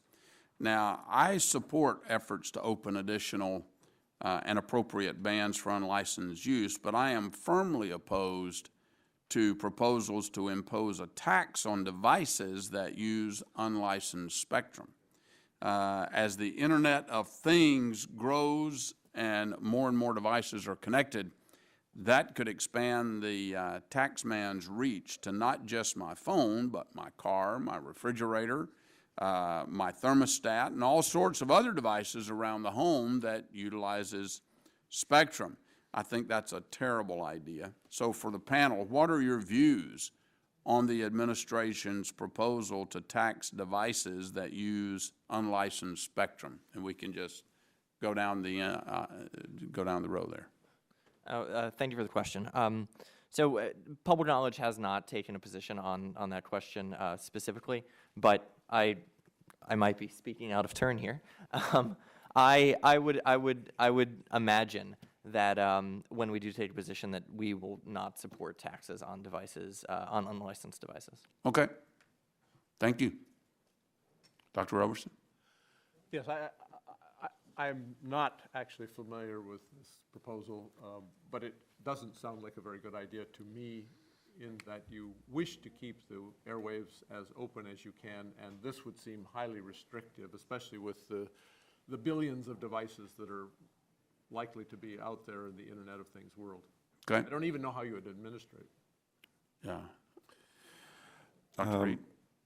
First of all, let me say why funds are needed. In the spectrum sharing regiment, it's like going to a library. You check out a library book and it can be recalled, and it's a way of deconflicting and managing the spectrum. So there are costs. Now, that said, I really don't have an opinion on whether it should be a tax or not. There may be other ways to do that. But definitely there are expenses involved. Understand their expenses. I certainly agree with that. What I don't agree with, in rural areas across the country that are increasingly dependent upon access through devices for connection to the internet, to the cloud, to services, that's who's going to pay the lion's share of these kinds of those kinds of costs. Dr. Reed and Professor Roberson, in its progress reports, NTIA has identified 245 megahertz of spectrum they have repurposed in the last 5 years. However, when we examine that a little more closely, much of this spectrum was made available through changes in service rules or mandated by legislation. So do you believe that NTIA is making sufficient progress in independently identifying and repurposing bands of spectrum? And how can we help improve that process? Dr. Roberson, Mr. Roberson, you want to go first? Sure.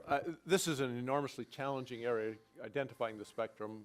I've provided in my testimony some of the areas that can be pursued. I think that this is something NTIA must provide leadership on and must put out effectively a funnel, as you would think of a sales funnel, of much more spectrum that can be pursued. And then, per the conversations that we've been having, much more research is needed to choose the best of those spectrum options and then to rigorously pursue how to make those available. Okay. Actually, I visited NTIA as part of National Academy's evaluation of their lab facilities there, the folks who go out and make those measurements. They're good technically, but the leadership, until recently that is, they have new leadership now, the leadership wasn't all that great, and they were underfunded and somewhat bureaucratic, so they've had their challenges. That said, given the tools that they had, they did well. They just should have had more. They should have had more time and resources to do some of the upfront measurements at 3.5 gigahertz. In fact, I even asked him that question, you know, why didn't you guys do this? And he said, we just didn't have the budget. Okay, Mr. Chairman, I yield back. The gentleman's time has expired and yields back. The chair now recognizes the gentlelady from North Carolina for 5 minutes. Thank you, Mr. Chairman. Thank you to our panelists for being here today on this issue. Mr. Barenbroek, and did I? That's perfect. Okay, perfect. Thank you, because it sounds just like it looks, so good.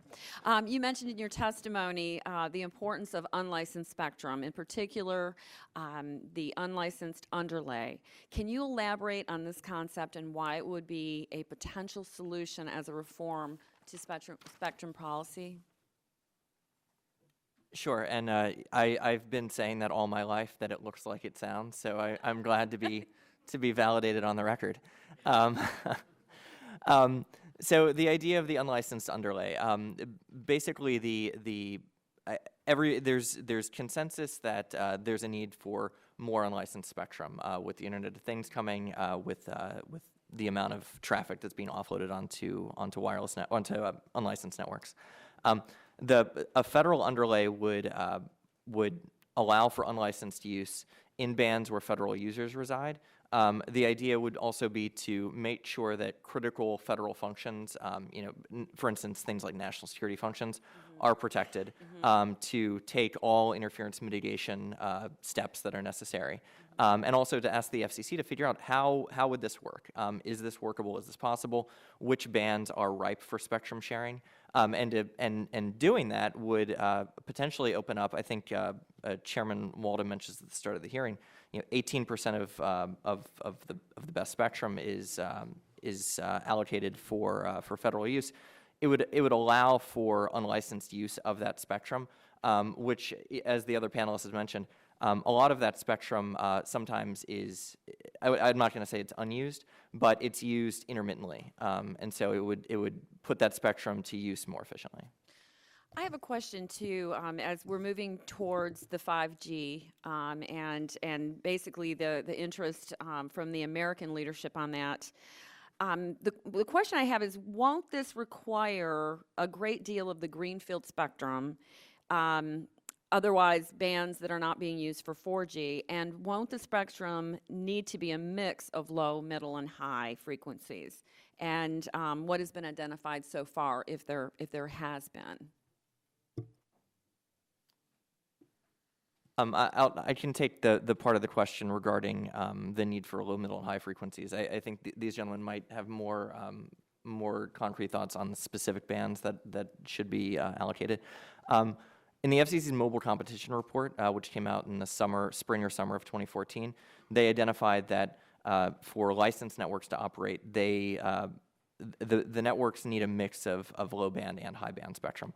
As Mr. Roberson mentioned earlier, in his discussion about spectrum propagation characteristics, low-band spectrum goes further distances, it goes through walls, whereas high-band spectrum can carry more capacity. So for networks that operate in both rural and urban areas, for networks that that have intensive uses for mobile broadband coverage, a mix of that spectrum is necessary. Mr. Roberson and Dr. Reed, would you like to comment as well? Yeah, absolutely. And I would agree that you have to have the mix of spectrum. In my earlier testimony, I talked about millimeter wave, which is brand new spectrum, this high band spectrum, but it has tremendous limitations. So it has to be a mix of the two, capacity at the higher bands, the coverage in the lower bands, and we will need to identify new spectrum in both those bands to achieve our goals for the 5th generation. And that's critical so that we maintain our U.S. position in that space. Historically, as generations move, first, second, third, the leadership has shifted from U.S. to Europe to Asia, back to the U.S. now. It needs to stay in the U.S. Yes, I would say that we're not unique here in the world. Oh, we're not unique here in the U.S. in terms of facing this spectrum crunch. However, we have been a bit more innovative in the way that we approach this problem. So I don't think we're going to find much greenfield spectrum below 3 gigahertz. It's probably going to be shared mostly. Thank you, and I yield back the remainder of my time. The gentlelady yields back, and the chair now recognizes the gentleman from Kentucky, Mr. Guthrie, for 5 minutes. Thank you, Mr. Chairman. And I know that my friend from Missouri got to go earlier because he's here at the gavel, but I want to point, he took out Mr. Lance with a jug of water, so he should have been penalized for his order of a way to go. So I'd have done that earlier if I'd known I'd get rid of him that easy. Oh, me. But anyway, so I'm working with Ms. Matsui, the sponsor of the bill, and I didn't know a lot about spectrum, still don't know a lot about spectrum, no more than I did. And my only way I knew the difference in AM and FM, my dad had a Pinto that only had AM radio. So I mean, if I was riding with him, we had to listen to country music. So it was just the way things were. And Mr. Behrenbrook, thanks for coming. I know you grew up in Ratcliffe, which is home of Fort Knox, so we always appreciate that. And when people come to Kentucky, they want to drive by and see the Gold Vault, which you can see the scene from Goldfinger, you can see from the road, so it's an interesting place. But when we started talking about, so I know you've already talked about incentives, that's kind of where I wanted to go with it, but when we started talking about doing the bill, the question was, we can pass a bill and say, mandate that you relieve spectrum. You really have to have a willing, and actually we've worked well with the executive branch on this, with Secretary Strickland, but you really have to have either somebody's going to be there managing or enforcing, or you can incentivize. And so we came up with the idea of incentivizing, and the bill's 1%. Do you think that's adequate? Should the incentives be based on the type of spectrum they move forward? Is 1% sufficient from what you would see? I mean, how would you use the financial incentives? Another thing, agencies came before us and says, well, if it's just going to replace money we already have, that we lose the incentive. So then we talked about, does it help them relieve some sequester issues by generating more money for the Treasury by relieving spectrum? So just kind of your thoughts on spectrum. I have one other question that I want to ask, but if you start, Mr. Behrenbrook, on how we incentivize these agents to actually do it through financial incentives. Sure, yeah, and as I answered earlier, I do think that the financial incentives can be a way to get those agencies to either relinquish spectrum in some cases, or to figure out how to relocate and use other bands. Because there's a lot of work to do. I just thought you just turned the dial, but it's not. It's not. I've learned that. Yeah. And so I think going to your question of how much incentive is enough, I think that question is going to be fact specific to each individual agency. I think some agencies might simply decide, look, whatever the amount is, we're not going to move. Other agencies might decide, for a specific amount, we would be interested in moving. So I think it's going to be agency specific and mission specific, because remember, we want to make sure that the agencies can continue to do their mission, but we also want to make sure that we're freeing up spectrum and using it in the most efficient way possible. I guess my question is, so setting a 1%, you're suggesting it have to be flexible, because in order to get what we want out of the legislation, 1% may not incentivize someone, it may incentivize someone else. So who do you think should do that? NTIA, OMB? Because unless we have to change the law every time we come up with this issue, that's how we. Yeah, I think NTIA and OMB are the agencies that come to mind, but there could be somebody else. I mean, I would imagine the FCC would also want to think about what the best way to relocate those users is and what the use of that spectrum would be after relocation. I would imagine it'd be a conversation between the appropriate committees and those agencies. So I'm getting my second question. So I had a semester of electrical engineering before I realized that wasn't for me. So I never could understand it. The right-hand rules about all I got out of it, but it can. So we're talking. There's a big debate about sharing. So like you have the emergency sharing, and so to make an example simple, I said, well, it's like this. We don't build highways for ambulances. We build highways that people use, and when ambulances need to use them, we get out of the way. I was just in New York City, and sometimes it gets crowded, and it's hard to. I had to get out of the way. I almost got up on the sidewalk so an ambulance could get by. So I mean. It's easy on I-65. We pull over and the ambulance goes by. Sometimes it gets crowded. Does that work? Does sharing really work? So that's the physics question or electrical engineering question. And can people just get out of the way when emergencies need to use it, or would it be too disruptive to share? Actually, I like to think of it in terms of easy pass as well. Sometimes you really need to get to that location. You need to get there quickly, and you're willing to pay that $5 or who knows how much just to get there. And the way that we have set up sharing is a prioritized basis. And those who, at least in the 3.5 gigahertz band, who go to the auction and get primary access, they will have that freedom. I think it is possible for us to manage spectrum and to be able to deconflict legacy users, to get out of the way, for instance, of a military radar system or a satellite uplink when the time is needed. Would you see a constant disruption, like I'm watching a movie? Well, everybody's okay if we have a battle or something's going on, but is it just little things will always be disrupting, or something can be managed? It just depends upon the situation. I think at 3.5 gigahertz, I think there's going to be very little disruption. There's not that many federal systems out there. There's not that many ships that have that high-powered radar system, Spy-1 or the Spin-43 radars. Because even if like a hurricane's coming, emergency needs it, sometimes you need just to watch broadcast because of the hurricane, because you're watching the weather and the news on your device. So it kind of plays in. I know I've run over my time. If I could just very quickly, I think technology does solve this problem. The sophistication of the prioritization that exists today absolutely allows this sharing to take place and to take place very efficiently. Okay. Well, thank you. I Well, appreciate thank you. that. I yield back. The Thank you. gentleman yields back, and the chair now recognizes the gentleman from Texas, Mr. Olson, for 5 minutes. I thank the chair and welcome to all three witnesses. My first question is for Dr. Reed and Professor Roberson. What steps are federal agencies taking to improve spectral efficiency, particularly in the bands traditionally viewed as most viable for commercial use?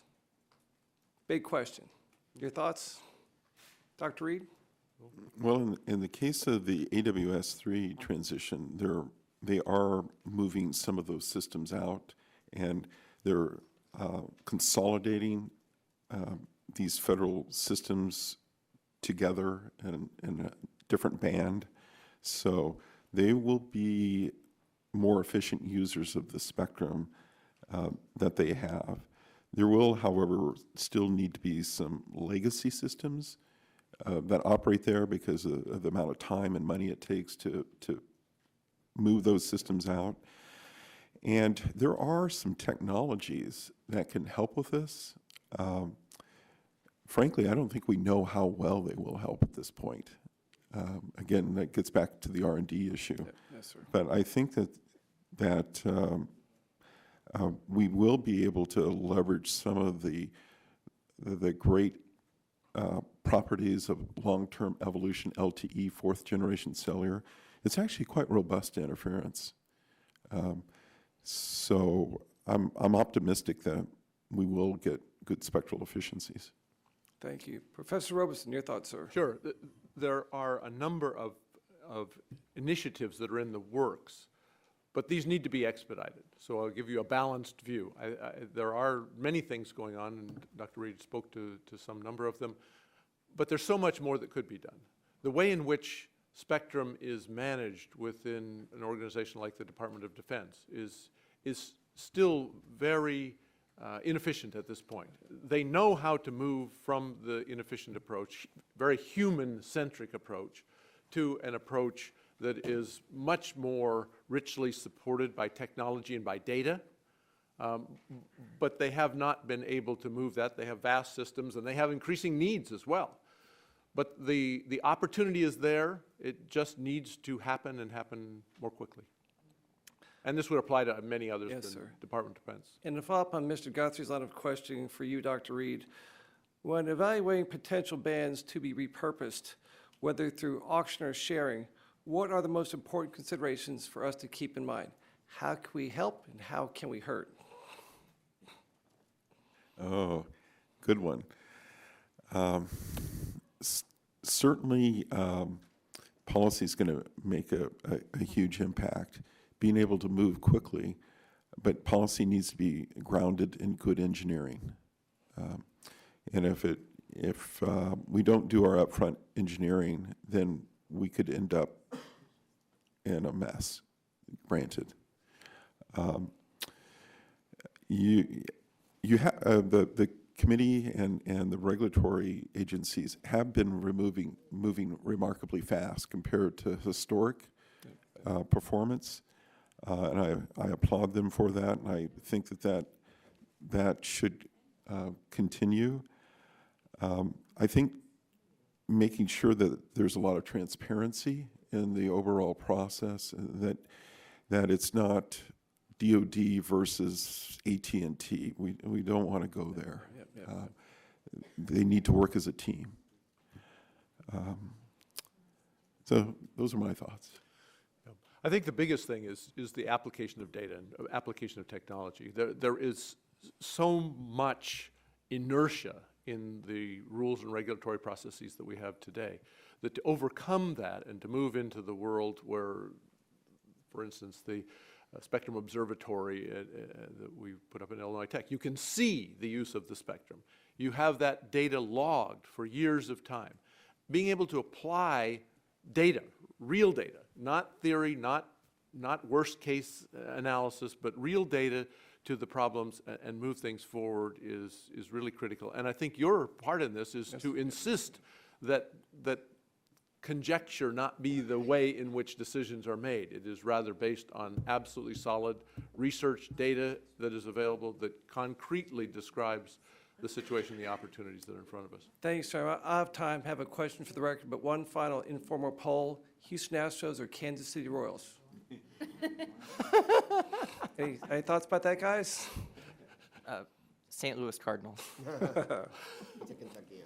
Thank you. Yield back. The gentleman's time has expired, really expired. And he yields back. And on behalf of the Chairman Walden and also for the General Lady, the Ranking Member from California, and myself, we thank you very much for your testimony today. And seeing no further business to come before the committee, we stand adjourned.